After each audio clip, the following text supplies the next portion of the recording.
Assalamualaikum dan salam sejahtera. Buletin Pahang 17 September 2021. Saya Fansurina Abdullah bersama anda dalam Buletin Pahang. Kira-kira 173,000 remaja berusia 12 hingga 17 tahun di Pahang akan mula menerima suntikan dos pertama vaksin berkaitan COVID-19 pada 20 September ini. Yang Amat Berhormat Menteri Besar Pahang, Datuk Seri Haji Warosdi Wan Ismail berkata, keutamaan ialah kepada remaja berusia 16 hingga 17 tahun serta yang berusia 12 hingga 15 tahun yang mempunyai masalah kesihatan. Beliau berkata, turut menjadi keutamaan ialah remaja orang kurang upaya OKU dari institusi-institusi pemulihan dan perlindungan serta remaja golongan rentan termasuk gelandangan.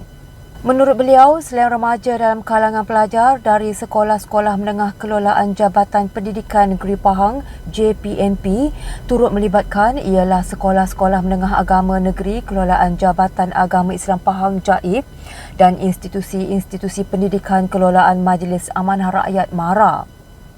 Kesemua mereka akan menerima suntikan masing-masing di pusat-pusat pemberian vaksin PPV yang ditetapkan di bawah penyelarasan Pejabat-Pejabat Pendidikan Daerah PPD dan Pejabat-Pejabat Kesihatan Daerah PKD. Beliau juga berkata, seperti mana disyaratkan, remaja-remaja ini perlu mengisi borang kebenaran ibu bapa atau penjaga sebelum dibenarkan menerima suntikan. Seramai 100 guru kelas asas Fardu Ain Khafa dan Ma'ahad, pondok dan madrasah daerah Kuantan bagi kawasan Dewan Negeri Lepar menerima sumbangan peruntukan khas Yang Amat Berhormat Menteri Besar Pahang berjumlah RM20,000. Pengerusi Jawatankuasa Kerajaan Tempatan dan Perumahan Negeri Pahang merangkap Ahli Dewan Negeri Lepar Yang Berhormat Datuk Abdul Rahim Muda berkata, setiap guru khafa menerima sumbangan RM200 yang telah disampaikan secara pandu lalu di perkarangan Pejabat Pusat Khidmat Dewan Negeri Lepar, Kuantan. Pelbagai bantuan telah disalurkan oleh Kerajaan Pahang yang diberikan secara bersasar kepada penduduk yang terjejas teruk akibat pandemik COVID-19 sebagai bukti keprihatinan kerajaan menerusi kepimpinan Yang Amat Berhormat Menteri Besar Pahang, Datuk Seri Haji Warosdi Wan Ismail. Rakyat di bawah melihat supaya perkara ini dapat diteruskan lagi di bawah kepimpinan Yang Hormat Datuk Wan sebagai Menteri Besar yang amat cakna kepada masalah rakyat di Pahang ni.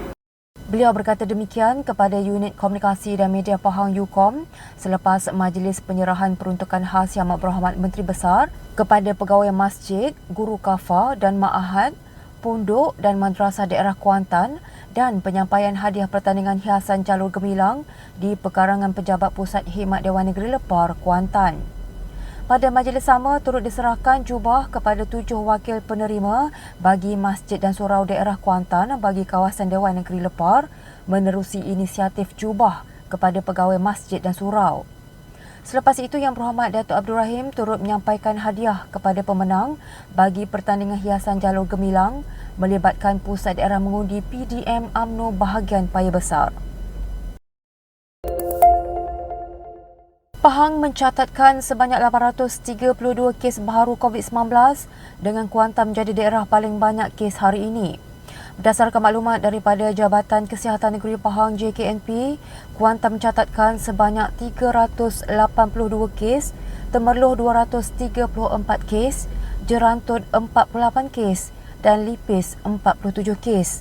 Pekan pula mencatatkan 43 kes, Bentong 27 kes, Bera 15 kes, Cameron Highlands 12 kes, Maran 10 kes, Rompin 9 kes dan Raub 5 kes.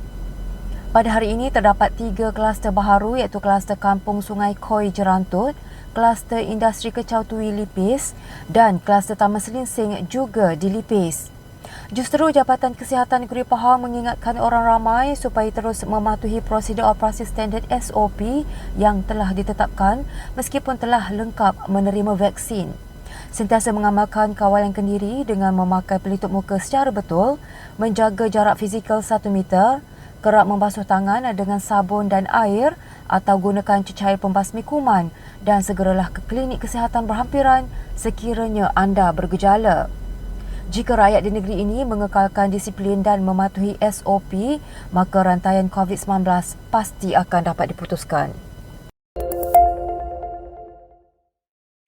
Anak muda adalah generasi penentu masa hadapan negara dan golongan ini perlu dipersiapkan dari aspek sahsiah dan mental bagi memastikan generasi ini mampu mencorak masa depan negara kelak.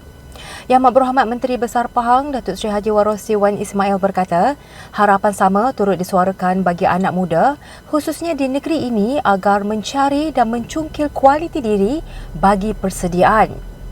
Kerajaan negeri sendiri sentiasa prihatin dan menyediakan pelbagai keperluan kepada anak muda sama ada dari segi akademik yang disalurkan antaranya melalui Yayasan Pahang ataupun bagi program-program keusahawanan. Beliau berkata demikian ketika program apresiasi anak Malaysia di platform Facebook Pahangku Media. Sesi siaran langsung yang dihoskan oleh selebriti Kamal Adli itu turut menyaksikan Datuk Seri Haji Warosti beramah mesra meraikan 58 anak muda Pahang yang lahir pada tarikh hari ini. Sementara itu, menyentuh berkenaan kewujudan Majlis Tindakan Sosial Pahang MTSP, beliau berkata badan sukarelawan ini dianggotai oleh anak-anak muda di negeri Pahang. MTSP ditubuhkan ketika pandemik dan banjir melanda Pahang dan terlibat secara langsung sebagai barisan hadapan bagi membantu mereka yang terkesan akibat pandemik COVID-19. Negeri Pahang bersedia untuk melaksanakan gelembung pelancongan apabila mendapat kebenaran daripada kerajaan pusat nanti. Pengurus Jawatankuasa Pelancongan, Kebudayaan, Alam Sekitar, Perladangan dan Komoditi Negeri Pahang Yang Berhormat Datuk Seri Haji Muhammad Syakar Haji Syamsuddin berkata, Kementerian Pelancongan, Seni dan Budaya seharusnya melihat perkara ini kerana sektor pelancongan di negeri ini juga turut menjadi perhatian ke bawah duli Yang Maha Mulia Yang di-Pertuan Agong dan Yang Amat Berhormat Perdana Menteri. Di negeri Pahang, lokasi seperti Bukit Fraser di Raub dan Pulau Tioman telah lama bersedia untuk kembali beroperasi bagi sektor pelancongan. Beliau berkata apabila kerajaan memutuskan melaksanakan program gelembung pelancongan domestik, ia sebenarnya memberi kelegaan dan sinar baharu penggiat industri pelancongan yang telah lama terjejas susulan penutupan keseluruhan rantaian sektor pelancongan akibat penularan pandemik COVID-19 sejak tahun lalu. Namun setelah segala perancangan dibuat termasuk mencapai imuniti kelompok, hanya Pulau Langkawi dibenarkan terlebih dahulu dan ia pasti sedikit mengecewakan penggiat sektor berkenaan. Katanya pembukaan semula sektor pelancongan perlu dilaksanakan bagi memastikan kelangsungan permainan industri pelancongan yang terjejas teruk sejak pandemik COVID-19 melanda negara. Kerajaan Pahang bersama Suruhanjaya Komunikasi dan Multimedia Malaysia SKMM kini sedang giat melaksanakan projek telekomunikasi di Pulau Tioman bagi memastikan perkhidmatan internet yang lebih baik dapat disalurkan kepada semua penduduk. Pengurus Jawatankuasa Sumber Manusia, Belia Sukan dan badan-badan bukan kerajaan negeri Pahang yang juga ahli Dewan Negeri Tioman Yang Berhormat Datuk Seri Haji Muhammad Johari Haji Hussein berkata, antara projek dan usaha dilakukan melalui Pelan Jendela Pulau Tioman ialah pembinaan menara baharu, menaik taraf 8 stesen pemancar kepada 4G dan kerja-kerja sivil seperti pemasangan kabel fiber optik sejauh lebih 40 km di seluruh pulau. Selain itu, projek fiber optik di dasar laut sejauh 74 km yang menghubungkan Kuala Rompin ke Kuala Tekik telah siap pertengahan tahun lalu. Katanya lagi, dengan siapnya projek-projek ini, penduduk di Pulau Tioman termasuk pelancongan dalam dan luar negara akan dapat menikmati akses internet yang lebih laju dan stabil, sekaligus merancakkan lagi pelancongan di pulau peranginan terkenal itu. Justeru beliau berterima kasih kepada Yang Amat Berhormat Menteri Besar Pahang, Datuk Seri Haji Warosti Wan Ismail di atas sumbangan kemudahan talian 4G untuk penduduk di Kampung Paya, Kampung Genting, Kampung Juara dan Kampung Salang serta lain-lain kawasan di Pulau Tioman. Begitu juga Pengurus Jawatankuasa Sains, Teknologi, Inovasi, Komunikasi dan Multimedia Negeri Pahang Yang Berhormat Datuk Haji Muhammad Fakhruddin Muhammad Arif dan SKMM yang berusaha sebaik mungkin menjayakan projek infrastruktur komunikasi di bawah inisiatif Pelan Jalinan Digital Negara ataupun Jendela. Sekian Buletin Pahang bersama Unit Komunikasi dan Media Pahang. Ikuti Pahang Media di Facebook, Instagram, YouTube dan Twitter. Teruskan bersama Buletin Pahang bagi mendapatkan maklumat terkini di negeri Pahang. Assalamualaikum.